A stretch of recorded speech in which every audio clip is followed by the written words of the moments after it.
Alright guys, what's going on? Welcome back to the Everything College Football Podcast. Today we're going to be grading the head coaching hires for all Power 5 programs. It was a pretty wild offseason as expected, but I think it was unexpected times 10. It was pretty wild what happened in this coaching carousel this season. I don't think anybody envisioned half the moves that were made. So with that being said, we're going to go ahead and jump into these grades. First, the Oregon Ducks, they landed Dan Lanning following the departure of Mario Cristobal. I'm going to give it a B-. This seemed to kind of be a panic hire by the Ducks. The program was essentially in turmoil. Oregon got blasted twice by Utah. That already lowered the morale, followed by the departure of both coordinators. And then Mario Cristobal, he went to Miami. Despite him adamantly downplaying any interest, he left for, his hometown anyways, which was kind of expected. But it obviously was just a pretty wild time for the Ducks with everything that was going on all at once. Lanning, he isn't a terrible hire, but when he comes from a role where it's highly likely to succeed, as the defensive coordinator for Georgia, you have 5-star athletes, 2 or 3 deep at, most positions, every position really, while Kirby Smart and Will Muschamp are also there to kind of help critique you, hold your hand a bit. Obviously, he did good in that role, but it's not, I could have succeeded in that role. It's not very hard to fail, so Lanning's recruiting ties, they also lie deep in the South. He doesn't really appear to have many relationships out West, and although that can change over time, of course, he now has to compete with Lincoln Riley, who got to USC in the state of California. That's a state Mario Cristobal was making a lot of waves in. He really invaded that state pretty well, and now he's got to battle with Lincoln Riley. So it's going to be tough for him to recruit, even though he's pretty solid at doing so. Again, you're at Georgia, you got Kirby Smart next to you. It's pretty desirable. So I do like how he brought in Kenny Dillingham as his OC. It's a pretty interesting move. It kind of speaks volumes to an extent. He leaves Florida State, where he has had a relationship with Mike Norvell for a while. Since 2014, him and Dillingham, they've been coaching together for all but 1 or 2 seasons. So for him to be able to pry Dillingham away from Florida State and Mike Norvell, I think that's kind of impressive. Lanning, he's quite young, at 35. He does come from that winning culture. He's been in Athens since 2018. He was on that famed Alabama staff from 2015, where like 6 or 7 of them are head coaches now. I don't know the number, but it's kind of ridiculous. They're all head coaches now. So the upside is evident, but overall I think it's a pretty risky hire. So we're going to give it a B-. I'm rooting for him, though. College football's fun when the Ducks are winning with those flashy uniforms, the flashy style they're used to having. That could change here. But I'm going to give Oregon and Dan Lanning a B-. Move to Texas Tech. Joey McGuire, I'm going to give them an A. I really like what the Red Raiders did here. I truly believe they're in good hands. Lubbock is a quite beautiful town. I think Texas Tech has some quality resources, and they also have an indoor practice facility that was built in 2017, and they got a new one on the way, a training building worth about $50 million. Should be completed before the 2023 season, so their program is going up in a nice trajectory. They're competitive in basketball, the Red Raiders are. They recruit at a pretty good level on the hardwood. The potential is there for the football program. McGuire has coached in the state of Texas his whole life. He was a superstar head coach at Cedar Hill High School, coached there for nearly 2 decades before moving on to Baylor in 2017. He helped the Bears to 2 Sugar Bowl appearances, one under Matt Rule, and then here with Dave Aranda. He was the associate head coach, and he was a defensive positional coach as well for Baylor during his time. So he played a key role on their football team, really, on their defense as well. I think the Red Raiders, they're going to start to attract some of that leftover talent. It fails to get looks from some of the major contenders. I like the staff he's assembling, though. It's kind of nifty. Tim DeRuyter, he comes over from Oregon. He's former Fresno State head coach. He's a pretty good DC as well at Oregon and other stops. He's also got one of the hottest young minds in the game, and Zach Kelly is the offensive coordinator. He's back in Lubbock. He cited this as his dream job. Remember, he was on staff under Cliff Kingsbury. This is also his alma mater. He's fresh off a monster season at WKU. His offense posted absurd production. They're top, I think they're first, actually, in points and yards per game. Bailey Zappi, the Hilltoppers quarterback, he just broke the FBS record. Single season, that is, for yards and touchdowns. Just a drive away from a 6,000-yard season. He was 40 yards shy of that. That'd be the first 6,000-yard season ever in college football. Yes, during the CUSA and whatnot, but it doesn't matter. If you can put up production like that anywhere, that's highly impressive. I like what they got at coordinator. Texas Tech, they've been known for its high-flying offenses. The air raid is certain to stick around. should be very successful in the process. I think they're going to build in the trenches and on the defensive side of the ball. I think the Red Raiders got a slam dunk hire here in Joey McGuire. Looking at USC, they snagged Lincoln Riley. I give this an A+. There's nothing other than an A+ that can be considered here. This might have been the hire of the decade by Mike Bond. USC made an unexpected splash, literally overnight. Remember, they lost in Bedlam, and rumors say that this deal was put together last minute. So Lincoln Riley leaves Oklahoma for SC. The Sooners went to the playoffs 3 times, assembled a 55-10 record, 4 Big 12 crowns in his 5 seasons. Bob Stoops' successor. Riley produced back-to-back Heisman winners and number 1 overall picks in Baker Mayfield and Kyler Murray. While, Jalen Hurts, he finished second the following year. Well, he progressed at a very high rate, too. That allowed him to find himself in the NFL as a starter for the Eagles. I remember watching him early in his years at Alabama. He didn't have an NFL future.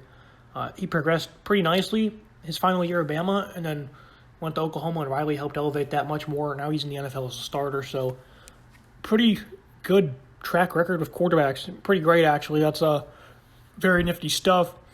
Riley's track record, it's pretty fresh. A part of his game that was developing, though, was his ability to recruit and do so in the state of California. The Trojans have really struggled a good bit the past few seasons to recruit in the Golden State, losing out on big-time recruits, like Kayvon Thibodeau, Bryce Young, Justin Flo, many other big names. Like, the Trojans only snagged 2 players ranked inside the top 30 in the 2020 class, according to 24/7 Sports' rankings, and then they only had 3 in the top 30 in 2019. Just getting absolutely dusted in the state by not just Oregon, but other teams all around the country, really. Everyone was feasting on this talent. The Trojans struggling in their own backyard. And Oklahoma started to invade the area themselves, snagging impactful commitments from high-profile players. Talents like Malachi Nelson, Mekhi Lemon, Raleek Brown, these guys are all perennial 5-stars. They've since flipped to USC, and I think they restored the Mater-Dei pipeline essentially overnight when they hired Riley. Brown, he comes from there. Devontae Jackson, he decommitted, and now he's back. C.J. Williams is about to commit. He was a decommit from Notre Dame. So USC's making waves again in recruiting. USC for years, though, under Clay Helton, they struggled to establish any type of success despite having one of the nation's most talented rosters. One Pac-12 title and 1 Rose Bowl, and that's when they had a top overall pick in Sam Darnold at quarterback. Los Angeles is incredibly desired to begin with. You mix that with Riley and the new NIL rules. USC should have no issues molding into a national title contender. Again, long overdue, of course. This was a slam dunk hire. You can't really get much better than this. The only way he probably doesn't succeed is the lights might be too bright for him. I don't think they will, but of course, you never know. This is much different than the Plains at Oklahoma. The Florida Gators, they fired Dan Mullen and snagged Billy Napier. I'm going to give this one an A-. I really like what they did here. I did feel Napier was kind of a better fit for LSU, because he at Louisiana Lafayette was terrific. It's only about less than an hour from Baton Rouge. He's from the area, I'm pretty sure. So I felt like he was better suited for LSU. But the SEC, regardless, was still his true calling. He remained patient and took the job he felt he was best suited for. History proved that Louisiana Lafayette, they've just been flat-out terrible as a football program during its entirety. Then Napier arrived. He was, of course, on that Alabama staff from 2013 to 2016, spent a year at Arizona State in 2017, and then he landed his first coaching gig here at ULL. The Raging Cajuns, they improved immediately, though. They went 7-7, and they ripped off 3 straight 10-win seasons. They didn't have a double-figure win season in the history of the football program until he arrived, and then he had 3 straight in his tenure. Highly impressive stuff, and it was mainly done behind a strong running game led by a tough offensive line. These guys progressed tremendously over the years. Osiris Torrance, Max Mitchell, I think these guys have futures at the next level. And they would join 2 guards that already got selected within the top 135 picks in the 2020 draft. So Louisiana, they also sported a physical discipline defense. Those principles were truly installed in all facets of the program there at ULL. And then you flip the script to the Gators. They're abysmal on defense under Dan Mullen. He refused to part ways with Todd Grantham until it was too late. He got fired 2 games after Grantham did, I think. 2 or 3. They're getting scorched in recruiting by conference counterparts. I gave Mullen a lot of credit for beating Georgia in 2020. And then they came within a couple of points of beating Bama twice in the last 12 months in the SEC title game. They went back down. If they had a few more minutes at home earlier in the year, I think it was in September, they would have probably beat them. They were scorching that Alabama defense. The Bama offense was completely stonewalled outside of the first quarter as well.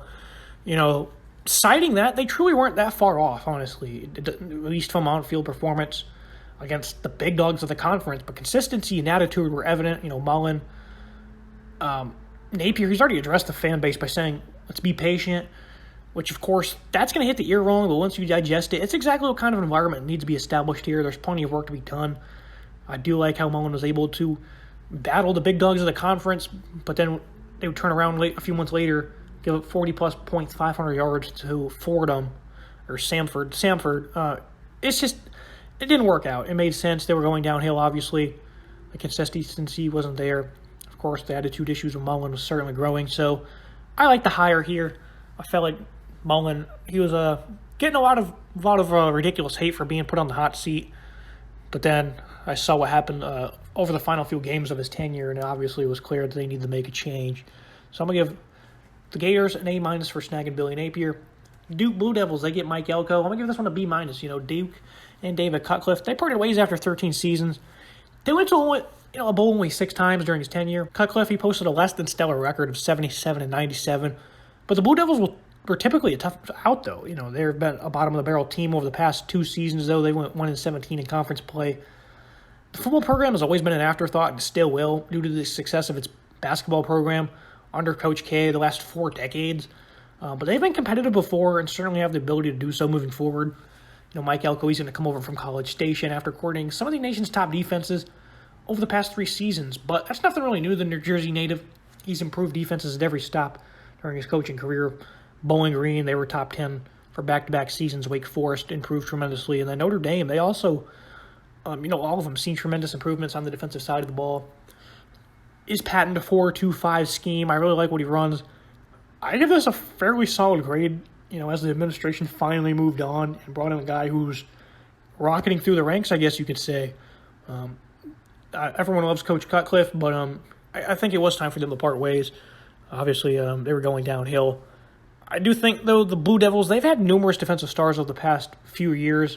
They've come through Durham and been phenomenal. Guys like Mark Gilbert, Joe Giles Harris. So this defense will certainly be clicking because they've proven they can attract some talent. But, it's certainly going to remain the question as if this team can find some sustainable offense. They've had a ridiculous 60 giveaways over the past 2 seasons. They had like 39 in 2020. The next closest team was like 25. It was just insane how many giveaways how many times they were turning the ball over. The offense faded once Daniel Jones left, and it really wasn't that strong when he was there. When he was under center, they didn't average over 30 points per game in any of his 3 seasons. So the lone bright spots on this Duke offense, though, were Mateo Durant and Jake Bobo. Both are moving on. So the resurrection is unquestionably going to take some time. I do think they'll be pretty stout on defense. But is they going to win them games? That remains to be seen. But B- Mike Elko, I don't think that's a bad hire. With the Virginia Cavaliers, Tony Elliott, I'm going to give this one a C+, and it's going to make a little sense here in a second. Clemson fans, they're likely rather happy that Tony Elliott is moving on following a flat-out disappointing 2021 season. But I don't think that should be by any means dismiss the entire body of work because he was rather impressive. He's been the offensive play caller since 2015. He's been on the Tiger staff since 2011 for a decade. He was the winner of the Broyles Award in 2017. He's helped guys like Taj Boyd and Trevor Lawrence progress tremendously. Of course, Lawrence, #1 recruit. It's not going to be that difficult, but it's still notable. A young quarterback. Some of them don't pan out, as we've seen over history, so you do need the right people in your program to help guide them and make the talent click, and that's what he did. Virginia, they've had some very impressive offensive talent. They appear ready to stay put for 2022. That includes quarterback Brennan Armstrong. I anticipated Armstrong to have a breakout season due to his dual threat prowess, but he really shined as a passer this fall. Over 400 yards as a passer. He was second in the FBS in yards per game through the year.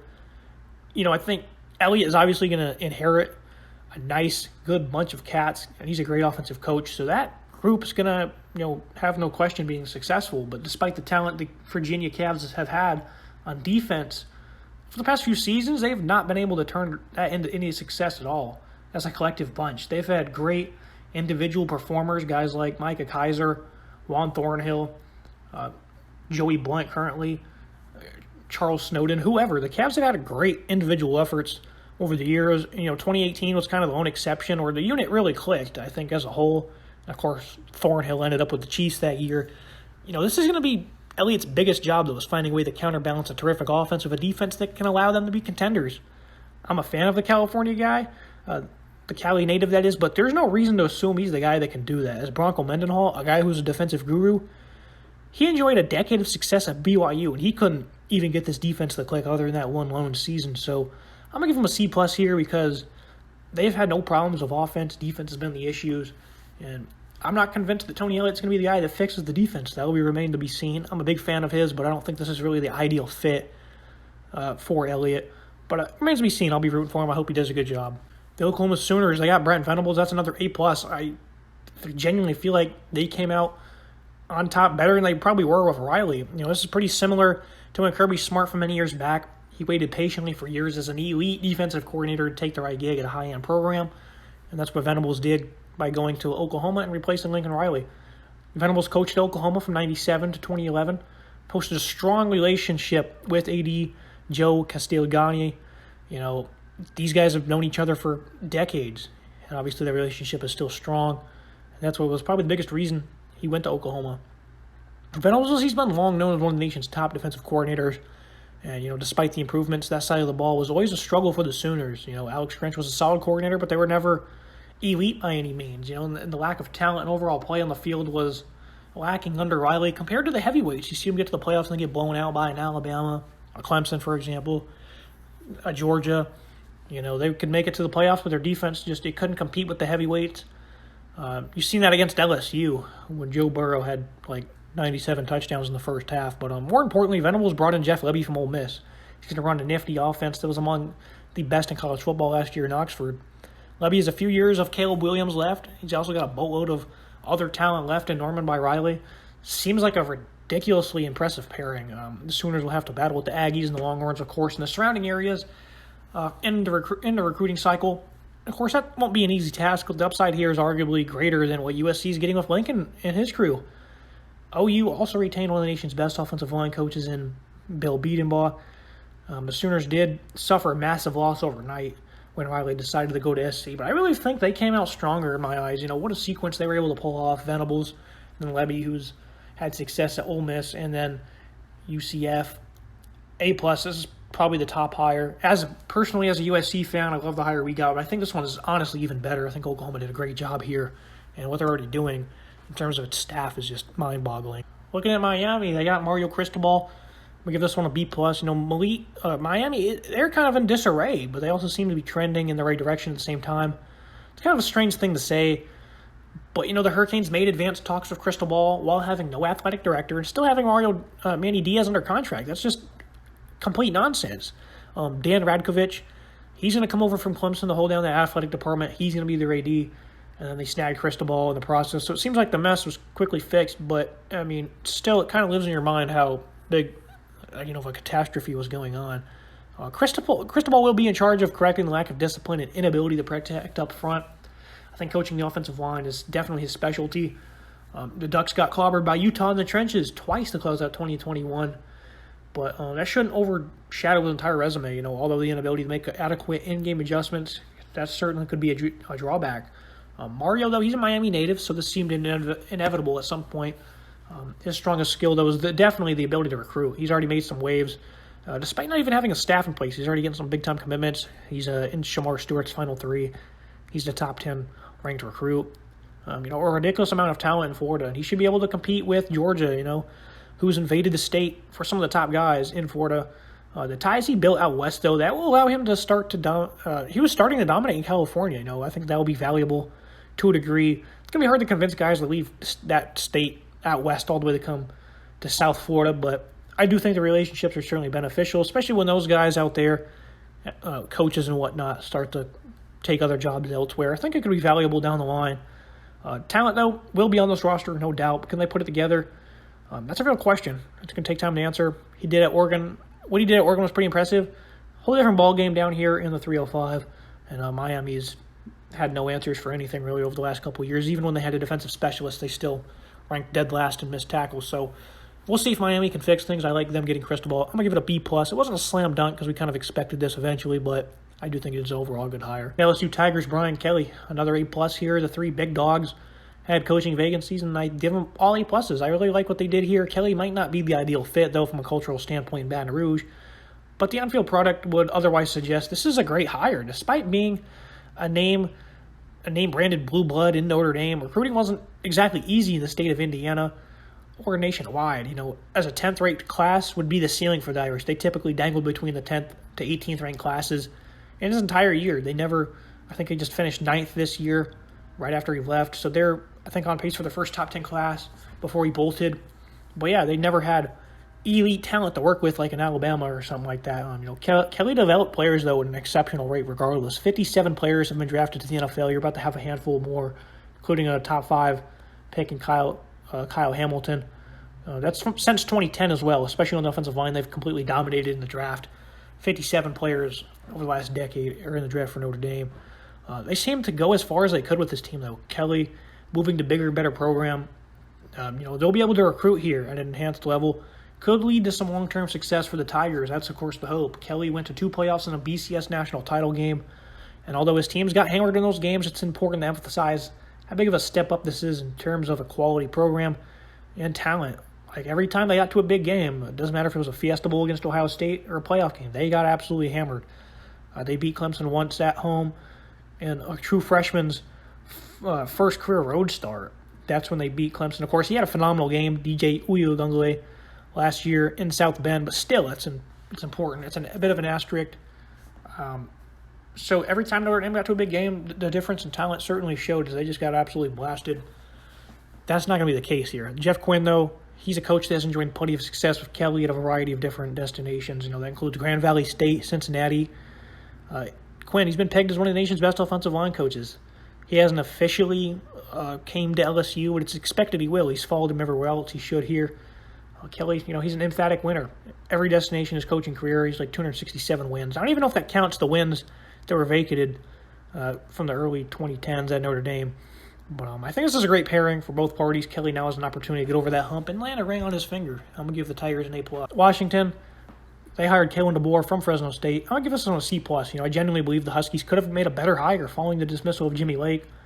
He hit a player on the sideline, which really wasn't that bad, but then there was other reports of him losing his temper and throwing a player into a locker. So it was just mounting up, and the team wasn't really good. So they parted ways, paid him his buyout, and moved on. So the 47-year-old in DeBoer only has 1 season as a Power 5 coach under his belt. That was 18 games at Fresno State. They went 3-3 in 2020. They only played 6 games due to the virus. They went 9-3 this fall. They had a win over UCLA, led Oregon deep into the fourth quarter. So a very impressive resume. DeBoer did a very good job with the Bulldogs, but they are a talented veteran bunch with a former highly ranked quarterback in Jake Haener leading the way. DeBoer, he was a superstar at the NAIA level. He went 67-3 in 5 seasons at Seahawks Valley. He won 3 national titles as well, from 05 to 09. DeBoer, he spent many seasons as an offensive coordinator following his departure. His most notable stints were in 2019 with Indiana, where the Hoosiers, they did rank second in the conference total offense.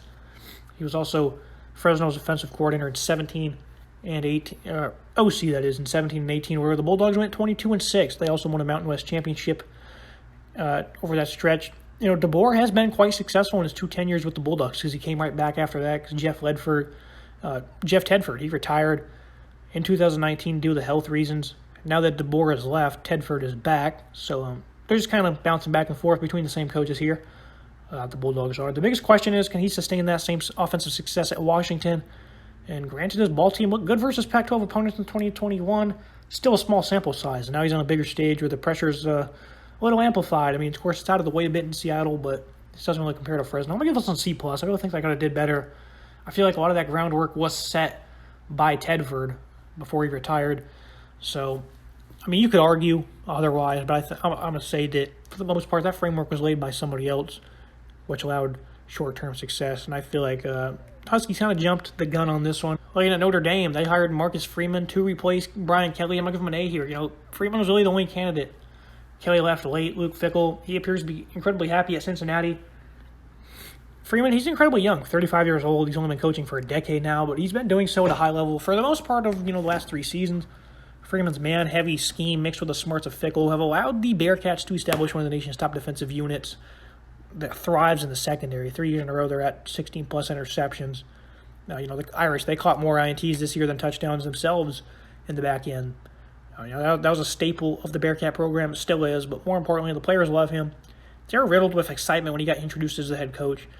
Freeman's youth obviously isn't ideal, but his ability to connect with the younger players, that is a boost. So the energy he will display, it's going to show up on the field. I think Freeman has tough expectations of the match, too. Notre Dame was 44-6 over the past 4 seasons, 2 playoff appearances. So this could drastically backfire on Notre Dame. That should be kept in mind. But I'm rooting for Freeman, one of the good guys in the sport. I'm going to give him an A here, as it really was the only candidate, honestly, in such a short time to hire somebody. Virginia Tech, they snagged Brent Pye from Penn State. I'm going to give them a B here. This is a pretty solid hire. It's got some upside, but it's not perfect. The offensive side of the ball is certainly going to be up to how impressive of a staff he can lure in. And Pye has already assembled it for the most part, but it's kind of questionable. Compromises 2 32-year-olds, anchoring down his coordinator positions. Tyler Bowen, he knows him from Penn State. He's going to run the offense. Chris Marvey, he's going to be the defensive coordinator. So 2 incredibly young guys. Pry's young himself, so very young staff. Pry was such a smart, aggressive defensive play caller, and that's something VT's gonna he can bring back to their Bud Foster days. The Hokies defense, they weren't bad in Justin Hamilton's second season.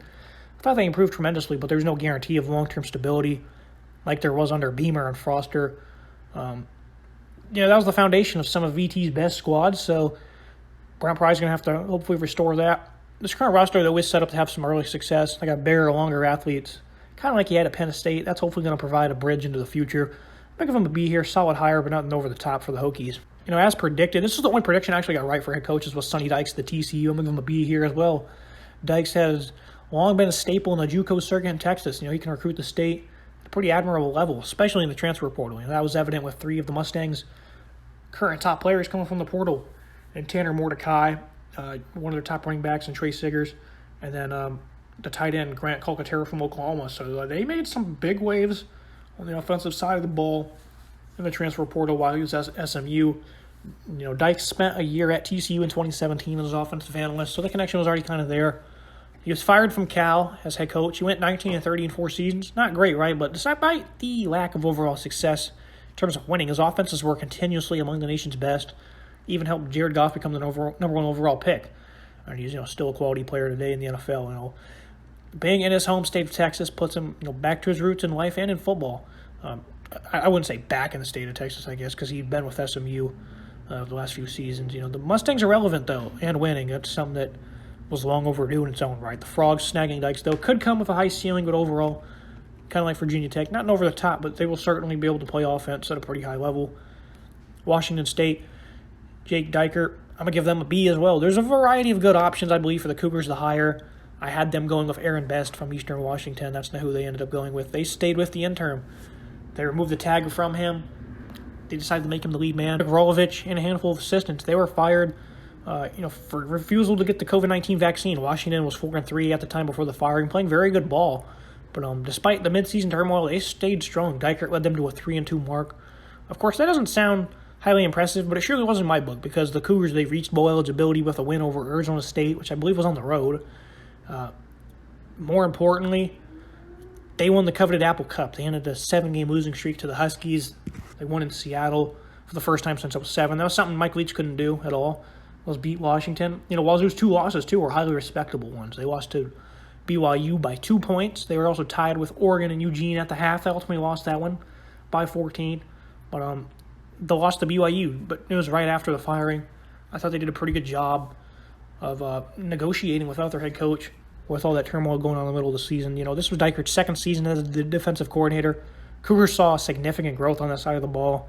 Rob Stone landed on or Ron Stone, that is, landed on the second team all-conference, first or second. Jahad Woods was also, he's probably the leading tackler in school history by now. But the defense improved tremendously. Their offense and Jaden DeLora at quarterback, they have a nice future in place. They landed the head coach from Incarnate Word. He's now the offensive coordinator. Can't recall his name, but they have some good talent. They also have some good coaches. Washington State will have to replace some of those stars on offense, though. And, the talent Mike Leach pulled in, it's starting to wear off a bit. They're going to lose Calvin Jackson. Max Borghi's gone. They have another, Tarvell Harris, I believe. They got 2 great receivers and a running back leaving. The future for the long term is a little gloomy, but overall I like the hire, the upside, especially with the in-state Huskies suddenly falling from grace and making a pretty questionable hire of their own. So Washington State, short term, they should be good. Long term, will this be the answer? Not sure. That's going to wrap everything up for today's episode, guys. Make sure you like, subscribe, leave a comment on who the last hire was with your grades as well. That'll be it. Thank you.